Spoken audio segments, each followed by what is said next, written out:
children on the spectrum who have restricted diets, which is pretty much most of our kids we see.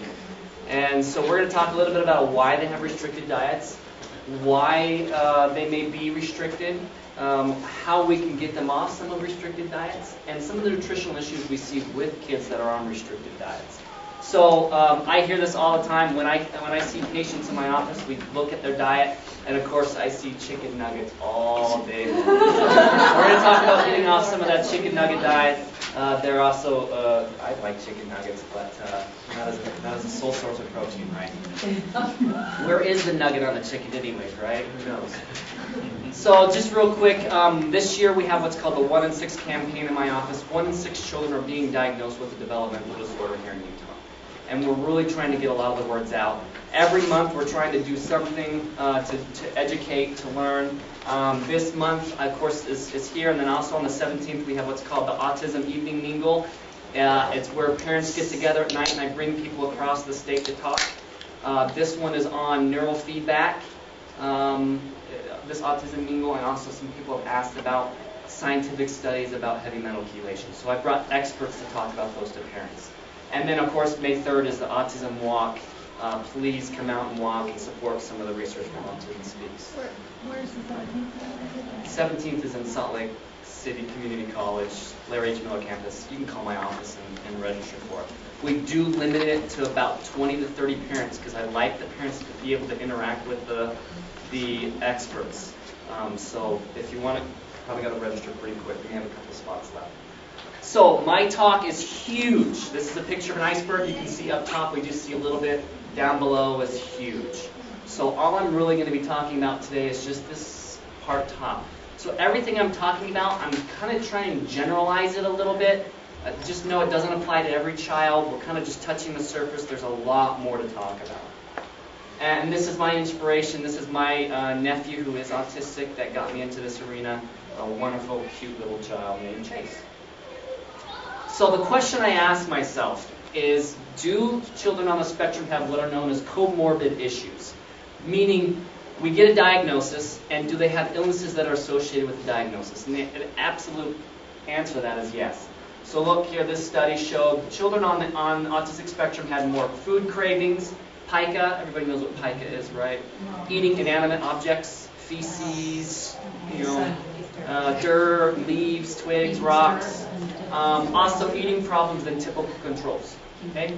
We also see children with ASD have repeatedly been noted to meet the criteria for nutritional failure. We see up to 80% of children with ASD have elevated what's known as dietary opioids in the bloodstream, which is they absorb things that they shouldn't be absorbing. We also see that children with ASD have food allergies, food sensitivities, and intolerances more than typical controls. This one is very interesting. We see elevated antibodies, so the immune system is reacting to certain foods. And some of them that we see is gliadin, cow's milk protein, and those antibodies, when we actually look at a tissue, we take those antibodies and we put it in tissue, brain tissue. We see that they react to what's called the cerebellar or cingulate region of the brain, which controls emotions and behaviors. Okay? We also see what's known as polymorphisms, which is genetic abnormalities in the folic acid cycle, meaning they can't use folic acid right. So these are just a list of comorbid issues that we see with kids on the spectrum, that when you get your diagnosis, a lot of these come along with it. Okay?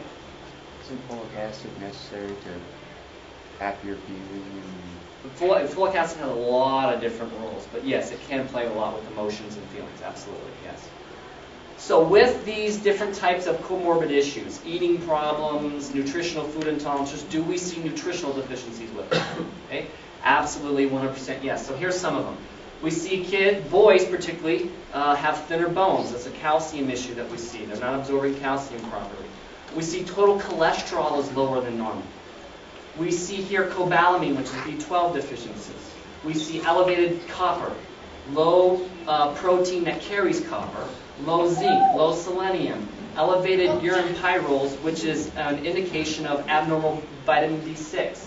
And we see that the children also excrete sulfur more than normal. So we see a wider range of nutritional abnormalities in our kids.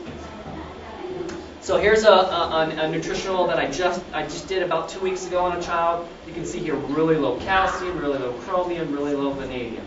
Okay? So this is what I typically see in my office when I look at nutritional value. Well, we know calcium is extremely important. And this child actually ate nothing but milk all day long. Raise the question. Chromium is extremely important in regulating blood sugar, mood, behavior, and vanadium also is very important for that as well. Here's another one. It's zinc. You see serum zinc really low in this child. We actually want to see it around the 100 range. And they give us a 60 to 120 normal range. We really want to see it around 100. Here's what's interesting. We can see here, this is from Quest Lab, very large, nationwide. And they say here, circulating zinc concentrations are dependent on protein, which is albumin. So if we're not getting enough protein, we can see low zinc. It's also depressed with malnutrition. It also may be lowered in infection, inflammation, stress, and hopefully our kids aren't taking oral contraceptives or pregnant or anything. Some kids do. I do have some kids on oral contraceptives, but so that's why we see zinc really more in malnutrition. Okay, here's carnitine deficiency. Again, this is a study that shows in carnitine deficiency. Carnitine is so extremely important in turning food into energy.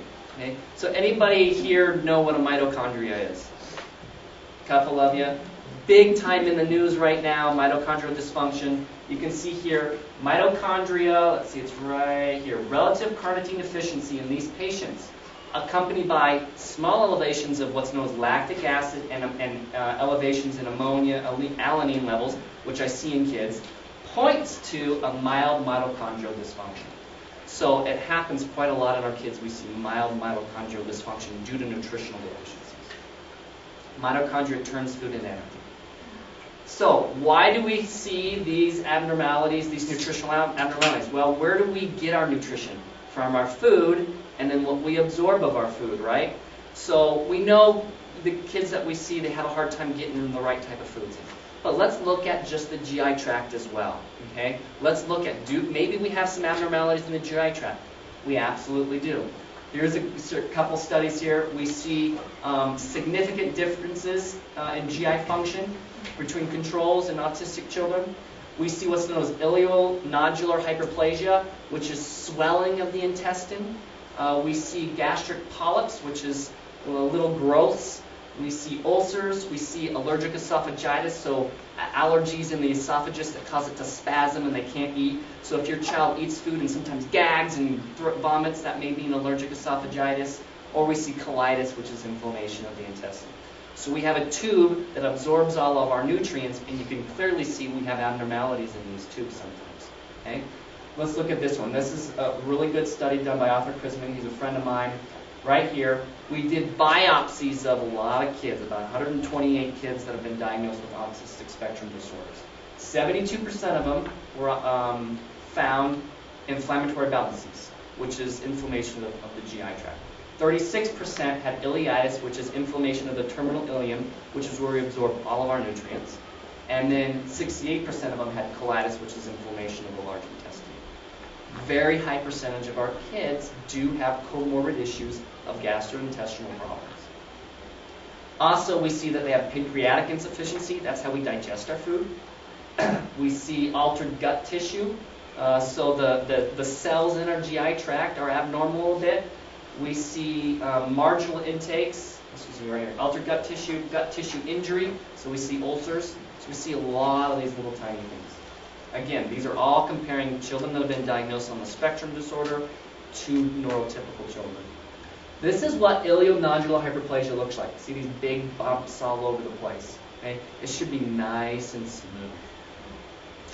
Now, this is a really good study, too, done in 2002. We see that the kids suffer higher from reflux, which is gastric juices kind of getting up into the esophagus. We see malabsorption of nutrients, maldigestion, so a lot of times you'll see undigested food in the stools. And then growth problems are more frequent in children on the spectrum than typical controls. And I wanted to just show you here, in our GI tract, we have little fingers. They're villi. They're called villi. And that's what it looks like. This is an electron microscope of it. You have long, little tiny fingers. And that's how food gets in and absorbed. And that's why we have a huge absorption capability. If we take our small intestine tract and stretch it out on all these villi, it'll actually cover a whole tennis field. So we have a huge surface area to absorb nutrients. Well, what we see here is villus blunting, so they get pretty much cut in half. So the ability of our children to absorb food, that surface area gets cut in half. Okay? This is, that's actually upside down, but this is meaning they're absorbing more. You see these markers here that hide, what we do is we give them lactulose and mannitol. They take it as a sweet drink, and then we measure their urine. What they urine out of lactulose and mannitol tells us their absorption ability. We know how well they absorb really well. We see if they pee out a lot more than what they're supposed to, we know they're absorbing way too many things.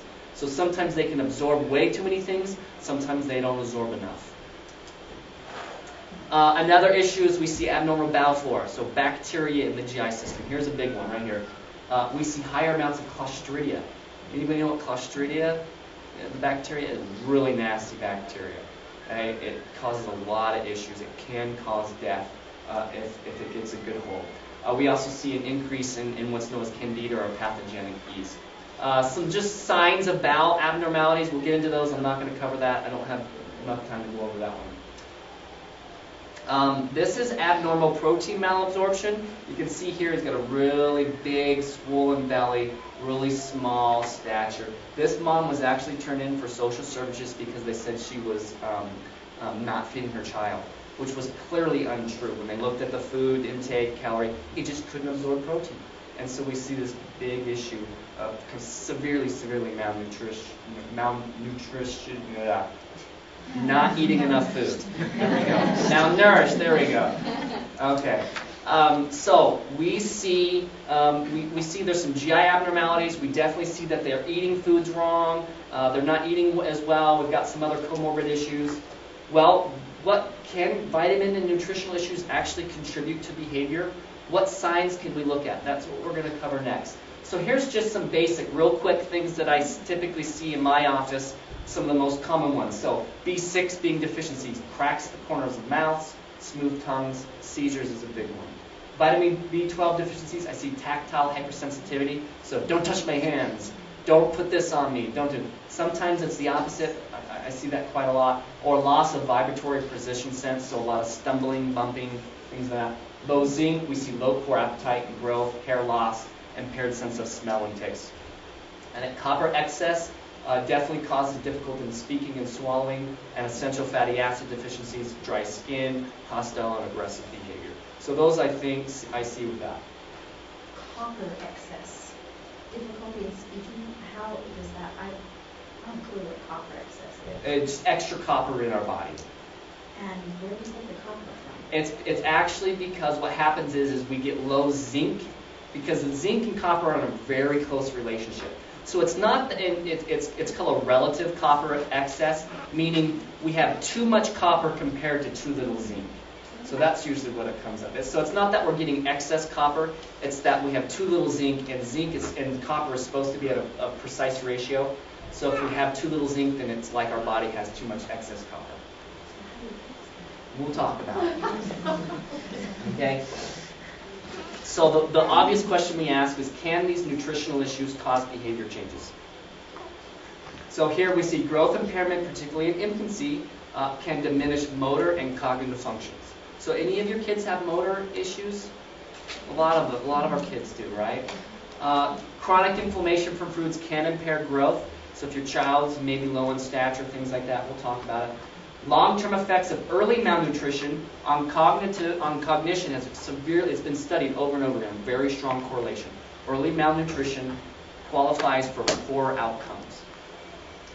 Here, chronic marginal status of protein, meaning they're just not quite eating enough protein, and then energy and micronutrient intakes being low, it triggers immune system shifts that correlate with poor outcomes in children. So a lot of kids, chronic ear infections over and over and over. Maybe that has a role into it. They're sick all the time, stuffy, sneezing. Maybe that's an issue. Mild to moderate wasting triggers decreased school performance. You'd like that to get up, right?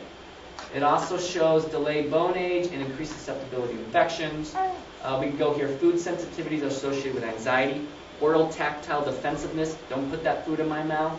Hypersensitivity to sounds, light, or tactile input. So this is a real big one I see a lot with kids. This is also real important here. nonverbal children with autism who also have GI inflammation, which a lot of the kids do, we see higher amounts of unexplained crying, aggressive behavior, sleep problems, and irritability. So a lot of times in my office I see kids that have no speech and they're hitting, kicking, they have bruises all over the body. It's because they're in pain.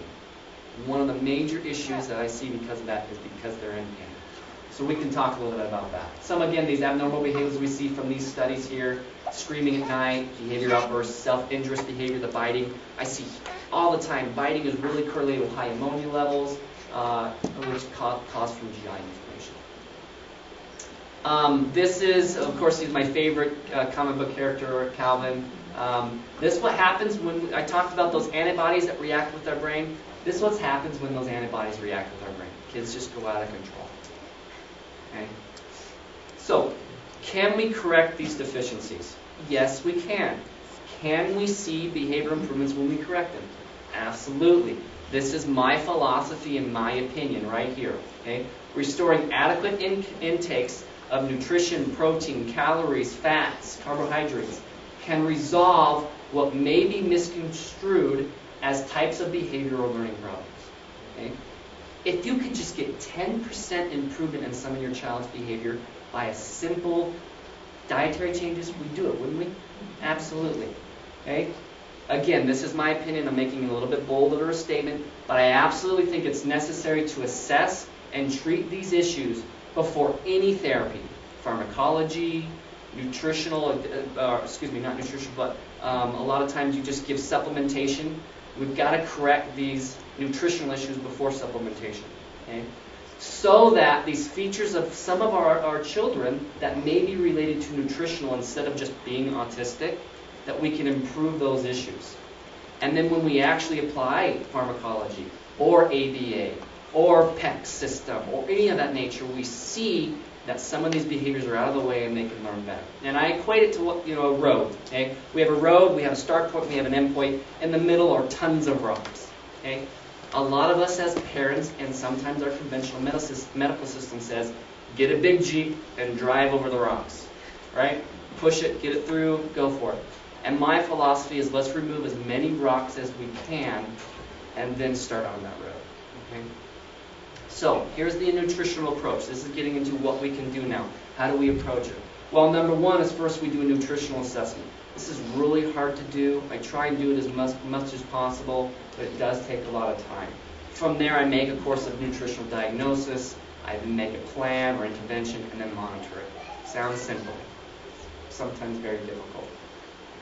So, nutritional intervention, I'll just say this real quick again. There's extreme lack of monitoring for nutritional intake with kids on the spectrum. Extreme lack. Very little monitoring. Even if you're working with psychologists and MDs, there's just not a lot of nutrition that these doctors sometimes know. And sometimes I don't know enough as well. And so we've got to find ways to evaluate and look at it. I just threw this in here too to give you an example of what I see in a neurotypical child compared to an autistic child when there are certain issues. So I'll see irritability, whining that resolves with refeeding with kids. If there's like a blood sugar problem with ASD children, I see more oppositional behavior. And so they're reacting completely different to some of these nutritional conflicts. Droopy, lethargic, tired, I'll see in a neurotypical child. I will see that in more of an autistic, but they actually do more of sleeping, lethargy, dazed look, poor attention, and cognition. So you can see them in both kids, but it's compounded more in children that are autistic because we have more issues. So let's assess nutritional status. Now there's a lot of text slides, and I hate text slides here, but we've got to go over them. We tried to print out the slides and some handouts before. It didn't work. You can talk to me after if you want to get these. But the single most important parameter that we look in my office is stature growth, so height. Okay? Growth pattern is the direct expression of child's food intake and absorption. And we can't forget that and. Too many times doctors forget the and. Okay? Not just food intake, it's also a direct relation to absorption. We can see kids that are eating and eating and eating and eating and eating and eating, and they're small as can be. There's an absorption problem, okay?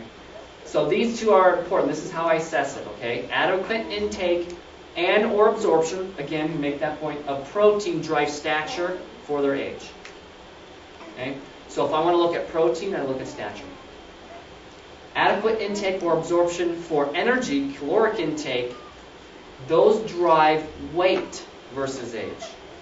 Okay? So if I want to look at the child's weight, we're probably looking at energy. If I'm looking at the child's stature, we're looking more at protein intake. Okay? Here's the pattern of how malnutrition affects our kid. First, it affects our weight. Then it affects our stature. And then it affects our head circumference. Okay? So let's give an example so you understand what I'm talking about. A child comes into my office. They have what's known as a flattened trajectory, and I'll show you what that is first, for stature. Okay, so that means their height has not grown for their age properly. But we see adequate weight gain. And what does that mean? No, I've just given you back here. We look at stature. Height for age is more indicative of protein. Okay, so again, this child is not eating either one, enough protein, or two, has protein malabsorption, or maybe both. And so that's how we can use our growth patterns to evaluate the foods and how they're utilizing and absorption. Okay? So this is what I mean by flattened trajectory. This is a normal child growth pattern. You can see it kind of fluctuates up and down a little bit, but it follows this nice trajectory. Maybe go up here, across the line, maybe go down a little bit, but it follows a nice trajectory. This is a flattened trajectory. It looks normal, but yet you can see right here it starts to flatten and it crosses 2 standard deviation lines. That's a flat trajectory. This child has a problem in growth. Okay? Now, does that mean always, all the time? Not necessarily, because we can see, periods of activity. So if this child right here was around about 9 to 12 months, what happens 9 to 12 months? Walking and crawling. So we can sometimes see that they lose their body fat and weight. So I will evaluate. It doesn't always mean it, but that's sometimes we take away. Or sickness. A prolonged sickness can cause that. But the majority of the time when we see flattened trajectories, we do raise this concern. So we need to use ratios to really kind of tease that information out. The ratios I use are body mass index. Yeah, it's okay. And that's a calculator. I know you probably don't have time to write it down, but you can get it afterwards. Ideal body weight, that's a very important one. Height for age, and head circumference. This, if you have time, I would write down www.cdc.gov/growth charts. This is how, for your child's age, you can get weight for height, you can get stature for height, you can get head circumference, you can get everything you can so that you can plot your child's growth patterns. And that's going to be an assignment that I'm going to give to you so that you can see where your child's growth patterns are. Everybody got that? Uh-huh. But American Academy of Pediatrics recommends up to 2 years of age to do it. What we typically see is more children on the spectrum have macrocephaly, which is enlarged head, and we'll talk a little bit about that. Does prematurity play a role in this? Yes, it does. My son was born 8 weeks early. Prematurity causes abnormalities in digestive and absorptive capabilities, so it can play a role in it, absolutely. I don't know if you just saw the most recent study. It came out about 2 weeks ago. Premature kids showed an earlier sign of autistic spectrum disorders, so that it definitely can play a role. So let's look at weight for height. Basically what we do is we measure weight, we measure height, and we have ratios, and does he fit in the ratios? Okay? If your child, now I've got to explain what median is. This black line is the median. Okay? It means 50% fall above it, 50% fall below it. Okay, not average, it's different. Median is 50% above, 50% below, kids should fit. If your child is less than 80% of the median for that weight and height age, that's classification of moderate malnutrition. If your child is less than 70% of the median for weight for height, it's called severe malnutrition or wasting. 85 to 90% of the ideal weight for height, so that median, is early malnutrition or just classified as underweight. And that's how we classify a lot of our kids. Okay? And that's how you can go home and classify your child very easily. So let's look at ideal body weight. This is just a different way of playing with numbers. It gives us more information. Your ideal body weight is basically when you take your weight, you times it by 100, and divide it by the 50th percentile, or that median, for his weight and length at his age that he's supposed to be at. And that gives us ideal body weight. So that puts his body weight compared to everybody else, his age, for his own weight versus length itself. So what we do is we take everybody's weight versus length, whatever kids he fits in that, and we compare him to everybody else, his weight also. So it's just another way of trying to funnel in the numbers to look, is he average as everybody else, or she, he, whatever. So if I see the child at above 90% of what their ideal body weight should be, that's doing good. That's what we like to see. Okay? If they're 80 to 90% of the ideal body weight, that's mild wasting. If it's 70 to 80% of ideal body weight, moderate wasting. Less than 70%, severe wasting.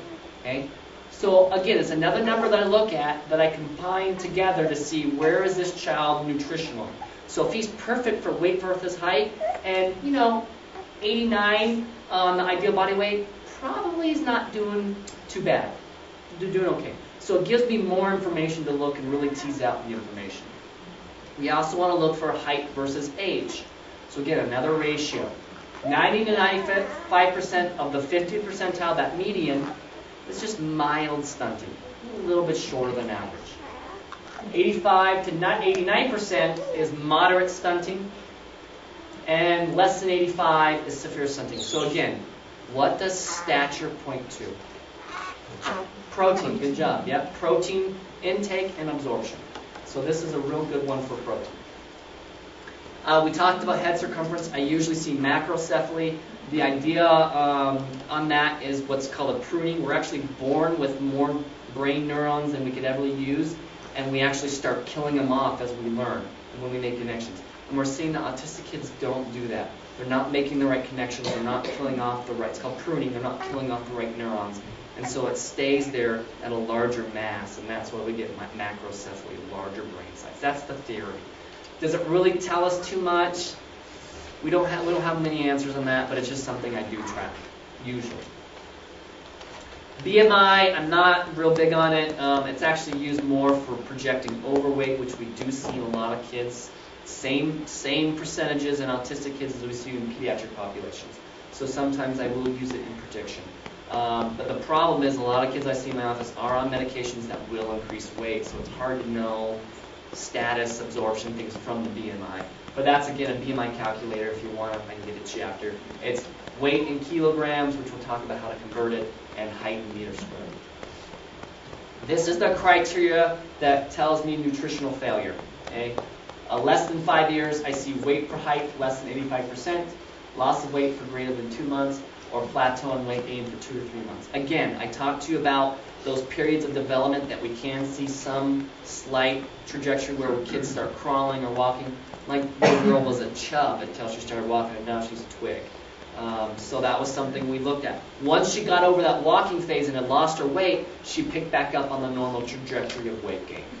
So that's what we're trying to look at. Also prolonged sicknesses. RSV will do it. Pneumonia will do it. We can see flat. So we've got to take that into context. Between 5 to 18 years of age, weight for height index, again, less than 85% of the ideal weight for height. Loss of weight for greater than 2 months, or a plateau in weight gain for 6 months. So the end take home right here is weigh your kids consistently. Another one is that between 2 to 18 years old, the BMI is less than the 5th percentile. It's classified as nutritional failure. So to classify, once I've classified them and I know where they're at nutritionally, are they nutritional failure, are things going on, I need to look at their food intake. And the way I do that is basically we do 3 days of food intake, and we write everything down. Okay? What we do is we write what your child eats, including medications, supplements, everything. Water intake. The most biggest problem I see is that parents will record items that they've offered, not what he's eaten. So if you offer a chicken breast, you don't write breast of chicken, you write what he ate. 5, 6 bites. Chewed it and spit it out. You write exactly what they're eating. If you're doing ABA, you know, you have a lot of reinforcements with Skittles and things. Write down 20 Skittles, 15 Skittles. Don't just write down Skittles. We need amounts. Okay, so it's usually best to do it over the weekend, so you have Friday, Saturday, Sunday, and you've got good time to do it all. You've got better control to see what they eat. Okay? Record doses, record brands, because the next thing you do is we look at caloric intake. NutritionData.com, you can look up brands, sizes, portions. It tells you calories, fat, carbohydrates, everything. Okay, just last week, a study came out showing that nutritional labels are clearly inaccurate. The FDA allows a 20% margin of error on those labels. So that if they say 0 trans fat, they probably have like 0.28 or 0.5. Okay, so it's a severe issue with those labels. This is extremely better accurate. Okay, so for calories, this is what the calories you need: 82 to 107 kilocalories, which is cows. On labels it'll say cow, but it's really kilocal per kilogram, which is the weight of your child per day. So that's where they're at. That's what we calculate. 2.2 pounds is 1 kilogram. So if your child is 40 pounds, you're around about 19 kilos. So that's a good ratio to know because everything's in kilos and centimeters in science. And that's your caloric intake there. So wherever your kid is, write down the number. Okay? So once we've got calories, then we look at where are we protein intake-wise. Okay? So here's protein intake. Chicken, beans, lots of different things. Wherever your child is, write it down. 0.87 grams per kilo per day, 1 to 3, 4 to 13, 0.76 grams per kilo per day.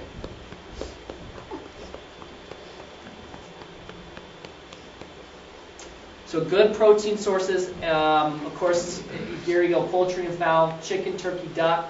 These are in order of what I would prefer. The type of the protein is called a complete protein source. They have the types of amino acids that I like. Turkey is really good. Kids usually like turkey because it doesn't seem to be as slimy as chicken. It's just not as a complete protein source. Okay? For red meats, it's lamb, buffalo, then cow, then pig. And again, this is looking at nutrients that they have. Okay? Where do you get lamb? Where do you get buffalo? There's a lot of places to get it. Okay? Buffalo is less fatty. Kids tend to eat it a lot easier than cow red meat. Okay? Legumes and beans, this is not in order. They're all usually pretty healthy. The only problem with them is they're not complete sources of protein. They're lacking certain amino acids. Nuts and seeds. You've got to stress this. Proteins do need to be given in the morning. It'll stabilize blood sugars. You'll have better behavior throughout the day. You won't see afternoon crashes. You'll see that they're learning better. So good protein source in the morning. Okay? Our society's got a little bit backwards. Body signs of abnormal protein status: lackluster growth for height, muscle weakness, fatigue, easy, thin or brittle hair, thin appearance, insomnia, frequent infections, soft cracked peeling skin. Now we need to look at carbohydrates. Here's your 3 carbohydrates: vegetables, fruits, and grains. Here is what carbohydrates should be: 45 to 65% of your total energy. So when you look at carbohydrates, it'll tell you how many calories those carbohydrates are. So you'll look up, he had 5 strawberries. And the nutritional data will say this is how many carbohydrates they are, and this is how many calories it has. So when you total up the calories, carbohydrates should be between 45 and 65%.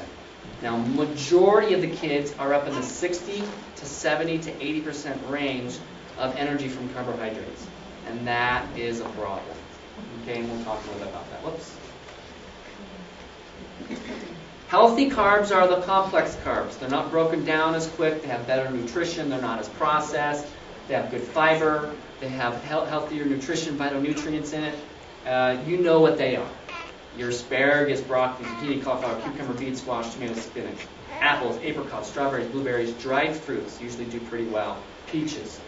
This is the hard one, the brown rice, the 100% wheat products, or cereals that have at least 5 grams of fiber in them. Okay, so unfortunately, Kix and Marshmallow Mays don't fit in for that. Alright? Damn. What am I going to eat? I know. The unhealthy carbs are your simple carbs, they break down the sugars really super fast, so they modulate blood sugar. Your blood sugar will just be like this all day long. Okay? They have little or no fiber. They're found in cookies, candies, white flour, pastas, and chips. So chips is a big one, pastas are big ones. You can actually get better pastas and better chips that have more fiber to them. Okay? And large amounts of carbohydrates associated with obesity and chronic inflammation and chronic disease outcomes. So they really contribute to some of this comorbid GI issues. Carbohydrate excess leads to GI dysbiosis, which is the wrong type of bacteria growing in the GI system, gas, bloating, and mucus in the stools. So good fats and oils are very important. That's the third part. So we have protein, carbohydrates, and then fats and oils, and they all need to be in the proper ratios. Good fats are what are known as essential fatty acids. Well, you know, omega-3s, 6s, and 9s. That's the designation. Those are important to look at. You all know what bad fats are. The hydrogenated oils, which is your margarine, partially hydrogenated oils, oils that are a little bit, good fats are probably the hardest ones to get in consistently. Deficiencies in good fats, which is mainly the omega-3s, we see deficiencies. They account for dyspraxia, auditory or visual processing difficulties. Again, here's all the studies that I can give you. I can give you all the studies you want. Okay? Significant improvement in language, learning skills, given 450 milligrams of DHA and 650 milligrams of EPA, these omega-3 oils, daily for 3 months. Great, huh? Great study showing if we just give the right nutrition, we see improvements in that. We see conduct and attention problems improve significantly in another trial that gave children, again, 480 milligrams of DHA daily. Those are omega-3 oils. Okay? Our current diet, no matter how good we eat, the omega-6 to omega-3 ratio is 20 to 1. But our body needs 4 to 1. So it's just the way our life has gone. We've got so much processed foods. We have shelf life. We use more omega-6, 9s, and then polysaturated and hydrogenated oils to keep shelf life. So that's the problem with trying to get omega-3 oils in. So the easiest way in reality is a supplement, unfortunately. Okay?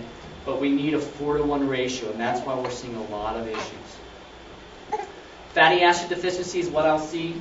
Again, noted in dyslexia, dry, flaky skin, excess earwax, short attention spans, excessive thirst. Those are things I commonly see with omega-3 oils. This is, now I've talked a lot about food, I'm going to get to it, but this is something I consider very important. This is a study done by an environmental working group 2 years ago. They took brand new babies, they drew out the cord blood from the umbilical cord, and then they analyzed it for chemicals and pesticides and everything. And this is their report. 287 chemicals were found. 108 caused cancer in humans or animals. 270 were toxic to the brain and nervous system. 208 caused birth defects or abnormal development in animal tests. The problem is dangers of prenatal exposure or postnatal exposure have never been studied on individual ones, and they also have never been studied in combination. So that was a big concern when I read this study. What was the health of the case subject? They're brand new baby boys. The mother. What was her The health of the mother, they didn't put the health of the mother. They just did the umbilical cord blood. Well, they met nutritional criteria, but yes, they didn't. You're right, though, yes. Okay, so this I just put up. This is what's known as a dirty dozen. This is the most heavily sprayed pesticide foods that you find out there. I try and say, if you can, buy these organic, if possible. These are the ones you want to. Organic is so expensive nowadays. That's why I at least say, if you can just try and get these in, you're doing probably pretty good. You can find that at ewg.org. Well, that's nice, Dr. Humphreys, but my kids are never going to eat food like that, right? I mean, this is what we're typically going to see, kids spitting it out all the time, all right? Well, here's what I'll say to that, right? We do need to do something. We'll talk about that, how we get some of these foods in, and how we help correct it. But why do we see, again, the question I ask is, why do we see these kids, they just, such restricted diets? to me, saying, oh, they're autistic and along comes restricted diets or sensory issues, just doesn't answer enough for me. And I want to know more. What's going on? What's really the issue, okay? Well, when we look at, we definitely know we see sensory and texture abnormalities. A lot of oral tactile defensiveness. I chalk that up a little bit to zinc deficiencies because it plays such a role in taste. We absolutely know that kids taste these foods wrong. Also, what's known as dopamine pathways cause sensory issues. Dopamine, when you put a shirt on or jacket on, after a couple seconds, you forget the feeling of it. That's what dopamine does. It doesn't happen with these kids very well. They're feeling the stimulation all the time. I see food sensitivities and allergies that cause it, opioid stimulation, dysbiosis, gut dysfunction. Okay? Typical child, will reject a food at least 12 times before they actually start eating it. And so let's take that into a child who's autistic. It's going to be a lot, and it takes a lot of effort. And I don't get concerned on restricting foods and diets unless a child loses 10% of body weight. And that comes from the American Academy of Pediatrics. Okay? So I track weight. I have yet to have a child lose 10% of their body weight on restricted diets or changing the diets to better things. Does it happen? Yes, it can. And we just got to modify it if that comes up to play. Clinical signs, so let's just go over a few of these I gave you. We've talked a lot about this. Clinical signs of dysbiosis or wrong bacteria. I talked about Clostridia earlier. This is really big. Appetite rigid, meaning they only want to eat certain foods. And then it's a ravenous appetite for starches, chips, things of that nature, French fries. A skewing of protein foods, meaning they only eat maybe one or two. Stomach pain, doubling over, abdominal posturing, chronic diarrhea, bloated belly, or hard to pass stools or large stools. This is abdominal posturing, putting pressure on their abdomen, like this. It's a good way of looking. Food sensitivity clues. We see dark circles in the eyes. It's called venous pooling. Sensory irritability to like socks, tags, textures. Mood irritability, which is it's a cyclic nature. They're doing fine, and then all of a sudden, bam, they're out of control, and then they get fine. Gold and orange stools, flushing of cheeks and or eyes, or unknown origin of eczema. So these things I see, food sensitivities, zinc deficiencies, dopamine, it causes our kids to restrict a lot of their foods. When we help correct them, I see widening of food intake. Okay? This is what's known as allergic shiners. Everybody chalks this up, oh, they just didn't get enough sleep. The enough sleep is the puffiness, the swelling of that area, not the dark venous pooling. Okay? That's the difference. Okay? So, after I do this assessment and I look at certain foods and why are they having restricted intake, I look at a focus exam. I want to look at their body and give me more clues, okay? For me, in my office, this is what I do. Lab findings are only relevant in context of physical findings. Okay? So give you an example. I can see a kid that's pale, lack of energy, fatigue, lethargic, looks extremely like anemia, low red blood cells. I'll do a blood draw, and I'll see that the red blood cells are in okay normal range, very low normal. Okay? But because of the physical signs, to me, that's still anemia. Okay? Or I can see it the other way. I'll see if I see they're happy and fine and they're doing well, and I see the same lab values for anemia, that's not anemia. It's called a false positive. Happens all the time. Our labs are changing all the time, so we've got to take our physical context into evaluation when we're looking at labs. So labs should back up what I usually find in my physical findings. Okay. So let's just go some ones that I really like to look at. Fingernails, I love fingernails and toenails. Clubbing, which I just saw last week, shows GI inflammation, bowel disease, celiac, and thyroid disorders. So I had to rule it out for that child. Okay? Here's what's known as spooning and cracking, protein deficiencies. I see this all the time, especially sulfur-containing amino acids. First one that goes bad is the big toe. So look at your toes, big toe of your child. Okay? Do we see sulfur-containing amino acid deficiencies, which mainly is cysteine? Yes. I see it low all the time. This is my nephew, by the way. Very low.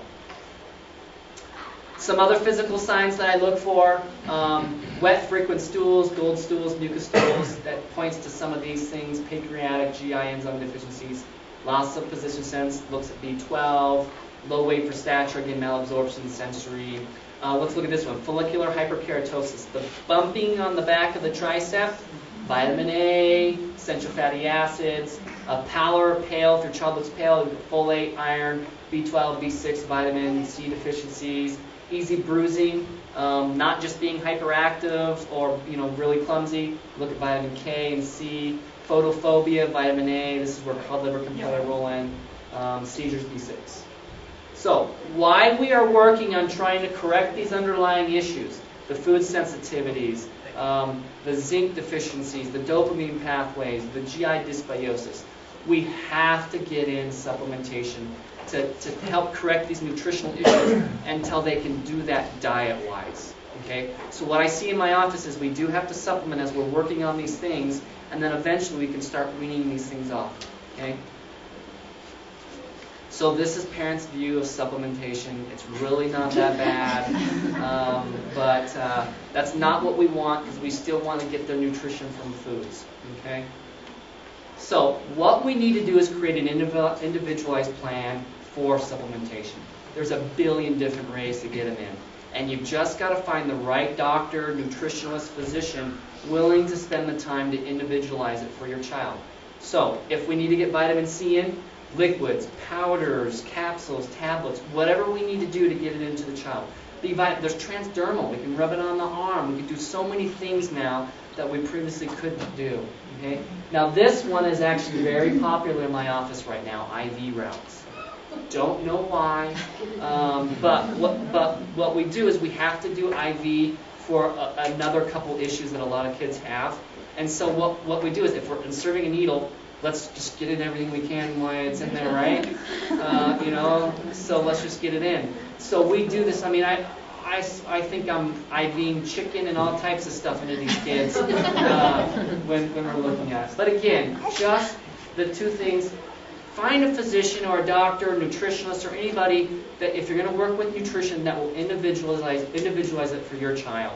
Don't go to a doctor that says every time you come in, here's the 5 tests you take, $2,000 out the door, and then I'll tell you what you did. That's not how it should be. Your child is unique.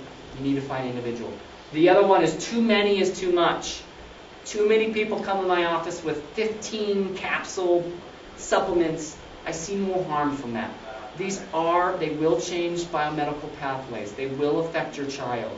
So you've got to be careful in what you do. They're not safe and easy just to take whatever.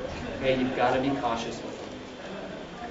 So we see back to restricted diets again. Nearly half of parents with affected children implement some type of special diet or supplementation. Okay, is it accurate enough?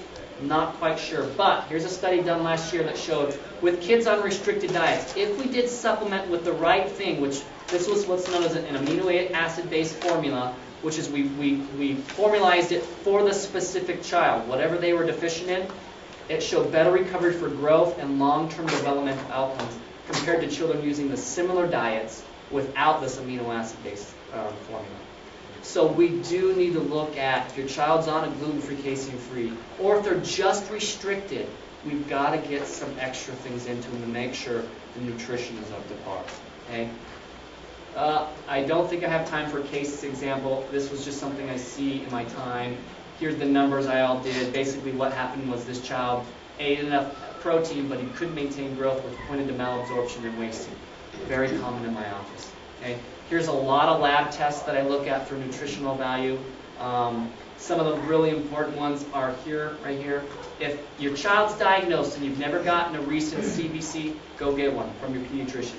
If your child has never had a thyroid study, go get one, absolutely. If they've never looked at serum zinc or copper, go get one, absolutely. Okay? Ask your pediatrician to do it for you, screen it out. I can't tell you how many times I see these issues. That's one of the first things I do look at is I rule out some of these gross abnormalities. Okay, so what's next? Let's go home with a plan. Okay? Number 1, I gave you a lot of ratios, and this will be up on the internet to view too as well. But you use these ratios given today, and let's assess your child's nutritional status.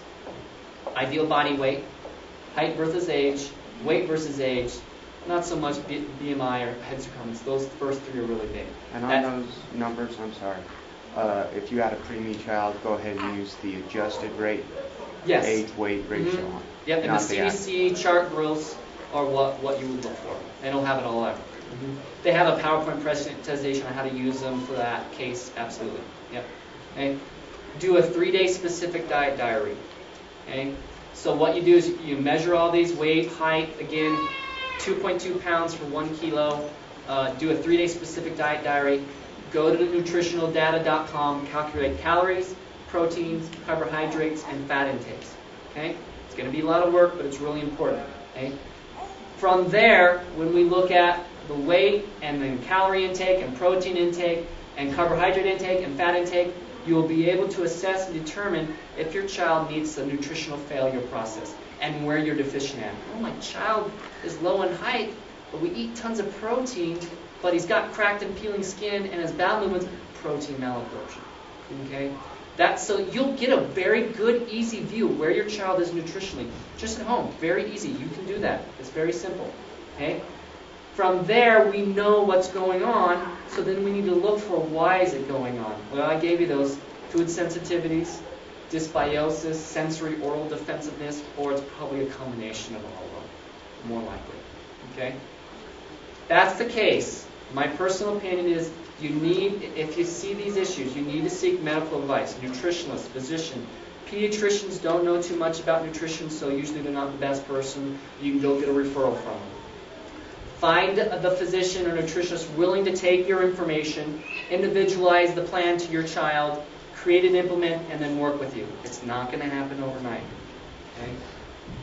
So, words of wisdom. This is my favorite one. If your child's sitting on a tack, the solution is removing the tack, not giving more pain relievers. Okay? Your child is sitting on a tack. Let's remove it. Okay? Your child is also unique and must be treated as such. Please avoid jumping to the hip fad new therapies. It causes a lot of problems. Stepwise approach, nutrition first, then move into more chemical, biomedical.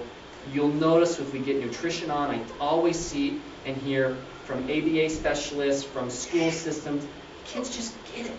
They're moving forward. Slowly, but they're moving forward. Okay? Improvements come with consistent hard work and patience. Whoever tells you otherwise just wants your money. Okay? You're going to be at this for a long time, and it's going to be hard work. Just prepare yourself for it. Okay? You're going to have setbacks. You're going to have problems where they revert. Keep pushing through and stay focused. There is always hope. If we focus, we move forward, we will have more moments like this. Beautiful little girls smiling and having fun. And this is my cute little girl on her Christmas that's smiling and laughing. Precious to me. And we can find more of those moments with our kids. That is my presentation. If you have questions, please let me know. And you can find more information on our website, healingpediatrics.com. Spell that out. Healing, Healing, pediatrics, PEDIATRCS.com. I see it. Did I spell it wrong? Oh my gosh. Is the deck here out there? The what? This presentation. Yeah, it takes about a week to get it up because I put it together with the audio and visual, so you have both. Yeah, so it takes about a week to get it up. I'm going to say about 6 months ago, the specialist came and was telling us our little boy was probably really autistic, and he already had 2 broken bones, brace and back. So Oh yeah. he already had 2 broken bones and cracked nails. He was only 5% for height, and was spinning his little training wheels all day long. And so we started having specialists come out. My wife came to your hospital about 2 months ago, probably, and so he's been doing testing for raw stuff, and he's breaking all the nuts on his waffles, but in about 2 weeks he started saying more than just his 2 or 3 regular words. So now he's just a yap attack all the time. The specialist came out and reevaluated this last week and said, oh, he's off the charts for everything. So now my wife's worried that Henry's still won't be in. That's upset the other way. Well, he's not autistic enough, he can't help. So, well, the point is, it made all the difference. A little more chicken. So he's fine, and your wife will be frank with everybody. And it was only about 2 weeks. thing? They're just this big explosion. Fish oil works for my son. Oh man, it stings like crazy, but it works. If you individualize it and you look at the issues and you find a doctor that knows what they're doing and will spend the time, you can see things like this. Now, Grayson, can you see that all the time? No, it doesn't happen always like that. But I have yet to have a parent in my office that's ever come back and say, I didn't see any improvements. Or, you know what, we're not getting language function, but you know, it just seems happier. It just seems happier, and that's what we want, and that's what we want to do. Thank you for saying that. Any other questions? Is it possible to have all these like crazy GI problems in your child and not have the diarrhea, constipation, all that kind of stuff? You can. Most likely it's not due to like the ilionodular hyperplasia or anything like that nature, but more commonly it's malabsorption, dysbiosis, things like that don't necessarily change bowel movements. But the severe ones, you won't see too much abdominal posturing usually, probably. You won't see it like that. But yes, you can, absolutely. Any other questions? Thank you.